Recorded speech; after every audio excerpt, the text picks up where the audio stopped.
કેમ જાતિ આધારિત વસ્તી ગણતરી એ ખતરામાં મુકાઈ ગઈ છે અને કદાચ એવો પણ બને કે આપણી જ્ઞાતિના સાચા આંકડા એ આપણને આ વસ્તી ગણતરી પછી મળે જ નહીં. આ હું કેમ કહી રહ્યો છું એને ધ્યાનથી સાંભળો. 2011માં એ વખતે કેન્દ્ર સરકારે જાતિ આધારિત વસ્તી ગણતરી કરી હતી. 5,000 કરોડ રૂપિયા ખર્ચ્યા હતા. પણ એમને એટલી વાહિયાત રીતે વસ્તી ગણતરી કરી, એમાં એટલી ખામીઓ આવી કે આજે 15 વર્ષ થઈ ગયા, આજે 2026 ચાલી રહ્યું, પણ આજ દિન સુધી એ જાતિઓના આંકડા પબ્લિકમાં મૂકવામાં નથી આવ્યા. સરકારે હાથ ઊંચા કરી લીધા કે ભાઈ આમાં બહુ મોટા પાયે ખામીઓ એટલે અમે પબ્લિકમાં આંકડા નથી મૂકતા. અને આજે 10 ઓગસ્ટ 2026 છે ત્યારે કેન્દ્ર સરકારે એક એવો નિર્ણય કર્યો કે જેના કારણે 2011ની ભૂલ પાછી થઈ શકે અને આ વખતની વસ્તી ગણતરી પછી પણ આપણી વિકાસથી વંચિત ઓબીસી જ્ઞાતિઓના સાચા આંકડા, સાચી પરિસ્થિતિ આપણને ખબર નહીં પડે. હું કેમ કહી રહ્યો છું? આ વિડીયોને ધ્યાનથી જુઓ, સમજો અને લોકો સુધી પહોંચાડો, નહીં તો આપણા જોડે અન્યાય ચાલુ રહેશે.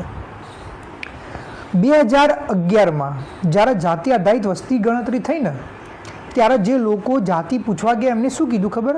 તમારી જે જાતિ હોય લખાઈ દો. એટલે એટલી બધી તો લોકો એટલા બધા શિક્ષિત હતા નહીં, જાગૃત હતા નહીં, સમજુ હતા નહીં. એટલે એમને પાછળ લખાવતા હતા સરનેમ કટક એમને લખાઈ દીધી. અને જ્યારે આ બધી માહિતી ભેગી થઈ ગઈ ને ત્યારે 46 લાખ જ્ઞાતિઓના આંકડા સરકાર જોડે આવ્યા, કેન્દ્ર સરકાર જોડે. હવે તમને જાણીને લવાઈ લાગશે કે 1931માં કે જે છેલ્લી જાતિ આધારિત વસ્તી ગણતરી થઈ હતી ભારતમાં, જેના આંકડા આજે પણ આપણે ઉપયોગમાં લઈએ છીએ, એ અંગ્રેજોએ કરી હતી. અને એમને વખતે કરી ત્યારે 4167 જેટલી જ્ઞાતિઓ હતી ભારતના અંદર. પણ જ્યારે 2011માં કરવામાં આવી તો 46 જ્ઞાતિઓ થઈ ગઈ, 46 લાખ, કે જેના કારણે આપણને સાચી માહિતી જ ના મળી. તો આવું કેમ થયું? આવું એટલા માટે થયું કે 2011માં સરકારે ખૂબ મોટી ભૂલ કરી હતી. ઉદાહરણ હું તમને આપું. જેમ કે મારું નામ છે તારક ઠાકોર, હું ઠાકોર સમાજમાંથી આવું છું, મારી જ્ઞાતિ ઠાકોર છે. હવે ઠાકોર સમાજમાં અનેક લોકો પેટા જ્ઞાતિ તરીકે, સરનેમ તરીકે કોઈ ચૌહાણ લખાવે, કોઈ ઝાલા મકવાણા, કોઈ સોલંકી, કોઈ પરમાર લખાવે. બહુ બધા લોકો, ઘણા લોકો પોતાના ગામનું નામ લખાવતા હોય. કોઈ છાપી ગામનું હોય તો કોઈ છાપિયા લખાવે, કોઈ કંબોયા ગામનું હોય તો કંબોયા લખાવે. આવા તો અનેક લોકો આ ગમે તે પાછળ લખાવતા હોય, ગમે તે પેટા જ્ઞાતિ સરનેમ, પણ આ દરેક વ્યક્તિઓના સર્ટિફિકેટમાં હિન્દુ ઠાકોર જ છે. અને આ બધા લોકો ઠાકોર જ્ઞાતિ, એક જ્ઞાતિ ઠાકોર જ્ઞાતિમાંથી જ આવે છે. અને આ એક જ્ઞાતિની જ સંખ્યામાં ગણાવવા જોઈએ. બરાબર કે નહીં? આવું નવું કોળી સમાજ, દેવી પૂજક સમાજ, દરેક સમાજ માટે આ લાગુ પડે. બરાબર? જ્યારે 2011માં જાતિ આધારિત વસ્તી ગણતરી થઈ ને તો લોકો એટલા શિક્ષિત અને જાગૃત હતા નહીં. અને જે લોકોએ માહિતી લેવા ગયા, ફોર્મ ભરાવા ગયા, એમને કીધું કે ભાઈ તમે લખી દો તમારે જે લખવું હોય, તમારી કઈ જ્ઞાતિ. તો લોકો તો જે લખાવતા હતા એ ગામના નામ હોય, જે પેટા જ્ઞાતિ હોય લખાઈ દીધું. અને એના કારણે જે જ્ઞાતિઓ આખા ગુજરાત ભારતમાં 4-5 હજાર હોવી જોઈતી હતી એ 46 લાખ થઈ ગઈ. અને જેના કારણે સાચા આંકડા મળી જ ના શકે. બરાબર? અત્યારે હાલ 10 ઓગસ્ટ 2026 અને જ્યારે નવી જાતિ આધારિત વસ્તી ગણતરી ટૂંક જ સમયમાં થવાની છે, ફેબ્રુઆરી 2027માં, ત્યારે કેન્દ્ર સરકારે એ 2011માંથી ભૂલમાંથી શીખવાની જગ્યાએ એ જ ભૂલ પાછી રિપીટ કરવા જઈ રહ્યું છે. કેન્દ્ર સરકારે એવું કહ્યું કે આ વખતે પણ અમે જ્યારે ફોર્મ ભરાવા જઈશું ત્યારે અમે લોકોને કહીશું કે તમારી જ્ઞાતિ તમને જે લાગે એ તમે લખી દો. બરાબર કે નહીં? તો હું તમને એક પ્રશ્ન પૂછવા માગું છું. તમને ખબર છે કે 2011માં જ્યારે આવું કર્યું હતું ત્યારે 5,000 કરોડ ખર્ચ્યા પછી પણ સાચા આંકડા નહોતા મળ્યા. આ વર્ષે 2026માં તમે 12,000 કરોડ રૂપિયા ખર્ચી રહ્યા છો. લોકોને આશા છે કે સાચા જાતિઓના આંકડા બહાર આવશે, એમની પરિસ્થિતિ ખબર પડશે.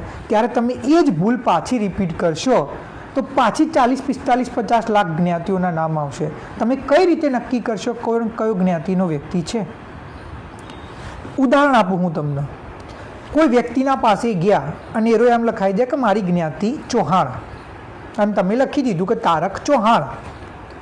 હવે ચૌહાણ ઠાકોર સમાજમાંથી આવે છે, એ ચૌહાણ કોળી સમાજમાંથી આવે છે, એ ચૌહાણ કારડિયા રાજપૂત છે, એ ચૌહાણ બીજી કોઈ એ ચૌહાણ મોચી સમાજનો તમને કઈ રીતે ખબર પડશે? ચૌહાણ એ સરનેમ, એ તો બહુ બધી જ્ઞાતિઓના અંદર ચૌહાણ સરનેમ આવે. ઠાકોર, કોળી, પછી તમે વાત કરો રાજપૂત સમાજ, કારડિયા રાજપૂતમાં આવે, મોચી સમાજ, આ બધા ઓબીસીમાં આવે, આ બધામાં આવે. હવે કોઈ વ્યક્તિએ તારક ચૌહાણ લખાયું તો તમે કઈ રીતે નક્કી કરશો કે કઈ જ્ઞાતિનો વ્યક્તિ છે? તમને કોઈ દિવસ ખબર જ નહીં પડવાનું. તો એની જગ્યાએ તમારે એ સમજવું પડશે કે જે બીજા રાજ્યોએ થોડા દિવસ પહેલાં તેલંગાણા અને બિહારે પોતાના રાજ્યમાં રાજ્ય લેવલે સર્વે કરાવ્યો અને સર્વે કરતી વખતે એમને એક બારકોડ, એક કોડ બનાવી દીધો હતો કે ભાઈ અમારા રાજ્યમાં ઓબીસીની આટલી આટલી જ્ઞાતિઓ છે અમારા સર્વે હિસાબે. જેમ ગુજરાતમાં ઓબીસીમાં 146 જ્ઞાતિઓ છે, ભલે ગમે તેટલી પેટા જ્ઞાતિઓ, ગમે તેટલી સરનેમ હોય, જ્ઞાતિઓ તો 146 જ છે. તો ઉદાહરણ તરીકે જ્યારે મને પૂછવામાં આવે નામ, તો હું એમ કહું કે ભાઈ મારું નામ તારક ચૌહાણ, તો એ પૂછે કે ભાઈ ચૌહાણ તો ખરા પણ તમે કઈ જ્ઞાતિમાં આવો છો? હું કહું કે ઠાકોર, તો પછી એ ઠાકોર જ્ઞાતિમાં ઠીક કરે કે જેથી મારી એ ઠાકોર જ્ઞાતિમાં ગણતરી થઈ જાય. આવું બિહાર અને તેલંગાણામાં રાજ્ય લેવલે કર્યું. પણ ભારત સરકાર જ્યારે અહીંયા કાસ્ટ સેન્સસ કરવાની છે અત્યારે હાલ, તો એમાં એ ખાલી નામ જ લેશે કે તારક ચૌહાણ. કઈ જ્ઞાતિમાં આવું છું, શું છે, કઈ માહિતી પૂછવામાં નહીં આવે, એની કોઈ જ પ્રકારની તપાસ કરવામાં નહીં આવે, એ ખાલી તારક ચૌહાણ લખી દે છે. હું એમ કહું છું કે જો આવી રીતે માહિતી લેવામાં આવશે તો તમે 12,000 કરોડ ખર્ચો કે 25,000 કરોડ ખર્ચો, તમે 2 વર્ષ માહિતી લેશો કે 4 વર્ષ, સાચી માહિતી કોઈ દાડ આવવાની જ નહીં. જે વિસ્તારમાં લોકો ગામના નામ પાછળ લખાવતા હોય, આટલી બધી પેટા જ્ઞાતિ હોય, તમને કઈ રીતે સાચો આંકડો મળશે જ્ઞાતિનો? તો મારા હિસાબે તાત્કાલિક ધોરણે આ કોડની સિસ્ટમ, એ ડ્રોપડાઉનની સિસ્ટમ એ અહીંયા આ વખતના જાતિ આધારિત વસ્તી ગણતરીમાં લેવી જોઈએ કે જેથી આ સમસ્યા જે 11માં થઈ હતી 2011માં એ પાછી ના થાય. નહીં તો પછી પાછું આપણા જોડે અન્યાય થશે, કુણીએ ગોળ ચોંટાડવામાં આવશે અને જાતિ આધારિત વસ્તી ગણતરીના નામ ઉપર આપણને આંકડા નહીં મળે. આ વસ્તુ આપણે સમજવી પડશે. 9 ફેબ્રુઆરીથી 28 ફેબ્રુઆરી 2027 જાતિ આધારિત વસ્તી ગણતરીના આંકડા આખા ભારતમાં લેવામાં આવશે. એના પહેલાં આપણે સરકારને રજૂઆત કરવી પડશે કે ભાઈ તમે આવી રીતે કોડ બનાવો અને જ્યારે કોઈ પણ વ્યક્તિ એની જ્ઞાતિ બોલી રહ્યો છે તો તમે જોવા કઈ પેટા જ્ઞાતિ, કઈ સરનેમ, કઈ જ્ઞાતિમાં આવે છે અને પછી જ એની નોંધણી કરો. એ જે વ્યક્તિ કહેશે, જેવું કહેશે, જો એવું લખી દીધું તો સાચા આંકડા 2011માં બહાર નથી આવ્યા અને આ વખતે આ બહાર નહીં આવે. અને આ વખતે અમે જાગી ગયા છીએ, અમે અમારા 15 વર્ષ બગાડી ચૂક્યા છીએ અને આ વખતે ઓબીસી સમાજ એના જોડે આ અન્યાય નહીં થવા દે. અમારા સાચા આંકડા જોવા અને અત્યારે હાલ તાત્કાલિક સુધાર કરો. કોઈ વ્યક્તિ એમ કે ભાઈ હું તારક છાપિયા છું, તો છાપિયા નથી લખવાનું. છાપિયા એક જ્ઞાતિ નથી. તમારે પૂછવું પડશે કે કઈ જ્ઞાતિના છો અને પછી એ કે ઠાકોર, ત્યારે ઠાકોર જ લખવું પડશે. અમારા ફાલતુના એ માહિતી નથી જોતી અને સમય નથી બગાડવો. એટલે આ વસ્તુ આપણે સમજવી પડશે. સાથે સાથે હું સમાજને 2 વિનંતી કરવા માગું. એક, કોઈ પણ સમાજ હોય, ઠાકોર, કોળી, દેવી પૂજક, ડીએનટી, એન્ટી ડીએનટી, ઓબીસીના ગમે તે ગરીબ સમાજ હોય, તમને ગમે તેટલા ખૂણામાં રહેતા હોય, તમે ગમે તે પેટા જ્ઞાતિ, ગમે તે સરનેમ લખાવતા હોય, તમે ગમે તે ગોળના હોય, ગમે તે ગામના હોય, જ્યારે તમને માહિતી પૂછવામાં આવે ત્યારે તમારે તમારી જાતિ બોલવાની છે. તમે ઠાકોર છો તો ઠાકોર જ લખાવાનું, કોળી છો તો કોળી જ લખાવાનું. પછી એ ચુવાડિયા કોળી હોય કે પછી એ તમારા જે બી તમારા ઘેડિયા કોળી હોય કે જે બી હોય કે કોઈ બીજી જ્ઞાતિના હોય, તમે જો ઠાકોર છો તો ઠાકોર, કોળી તો કોળી, દેવી પૂજક તો દેવી પૂજક. નહીં તો તમારી સાચી સંખ્યા બહાર નહીં આવે. તમારા હકની અનામત હોય કે સરકારમાંથી ફાળો હોય કે યોજનાઓનો લાભ હોય એ નહીં મળે.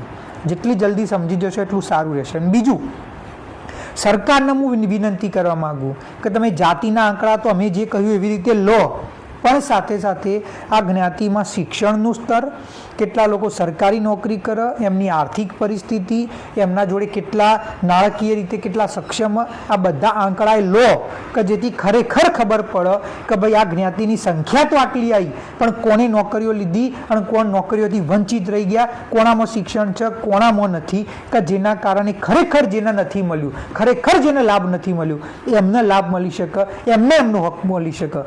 ઓબીસીમાં જે સૌથી પછાત છે એમને સૌથી પહેલાં હક મળી શકે, એના માટેનું સર્વે કરવામાં આવે.